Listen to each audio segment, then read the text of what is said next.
Government railway पोलिसांच्या GRP special task फोर्सनं अखेर स्टेशनवर बसवण्यात आलेल्या सीसीटीव्ही फुटेजच्या मदतीनं आरोपीचा माग काढला आणि खुनाच्या 2 दिवसानंतर टिटवाळा इथून त्याला अटक केली।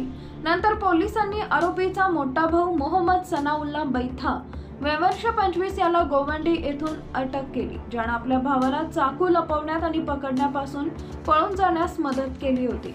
आरोपी आणि मृत दोघेही टिटवाळा येथील रहिवासी आहेत। 14 नोव्हेंबरला ट्रेनच्या सीटवरून भांडण सुरू झालं। बेणाली गावातील रहिवासी भालेराव आणि त्याच्या 2 मित्रांनी भांडणाच्या वेळी अल्पवयीन मुलावर हल्ला केल्याचा आरोप आहे। यानंतर मुलानं भालेराव यांना जीवे मारण्याची धमकी दिल्याचा आरोप आहे, अशी सूत्रांनी माहिती दिली आहे। दुसऱ्या दिवशी आरोपी टिटवाळ्याहून ट्रेनमध्ये चढला आणि घाटकोपर स्टेशनवर उतरला आणि भालेराव येण्याची वाट पाहू लागला। सकाळी 10च्या सुमारास भालेराव खाली उतरले आणि ते काम करत असलेल्या दारूच्या दुकानाकडे जाऊ लागले। आरोपीनं गुपचूप त्यांचा पाठलाग करत त्यांच्या पाठीमागून वार करून पळ काढला। भालेराव यांना राजवाडी रुग्णालयात नेले असता त्यांचे यकृत निकामी झाल्याचं निष्पन्न झाल्याने उपचारादरम्यान त्यांचा मृत्यू झाला।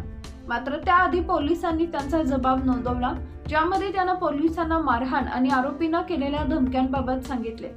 एसटीएफच्या एका अधिकाऱ्यानं सांगितलंय की जेव्हा हाणामारी झाली तेव्हा भालेराव आरोपींची छायाचित्र क्लिक करत होता। आरोपीनं हुडी घातली होती, त्यामुळे त्याचा चेहरा ओळखणं कठीण झालं होतं, परंतु फोटोमुळे त्याची ओळख पटवण्यात मदत झाली, असं अधिकाऱ्यानं सांगितलंय। चौकशीत आरोपीनं गुन्ह्याची कबुली दिली। गुन्ह्यात वापरलेला चाकू आणि त्याच्या वर्कशॉपमध्ये त्याच्या भावानं लपवून ठेवल्याचं त्यानं उघड केलंय, असं अधिकाऱ्यानं सांगितलंय। पथकानं या प्रकरणाचा छडा लावला, अशी माहिती वरिष्ठ जीआरपी निरीक्षक विजय खेडकर यांनी दिली आहे। अल्पवयीन मुलीला सुधारगृहात पाठवण्यात आलं असून इतर त्याच्या भावाला हत्येसह भारतीय न्याय संहितेच्या विविध कलमांखाली अटक करण्यात आली असल्याचंही या अधिकाऱ्यानं सांगितलंय। कुर्ला जीआरपीचे पोलीस निरीक्षक प्रशांत सावंत या प्रकरणाचा तपास करत आहेत।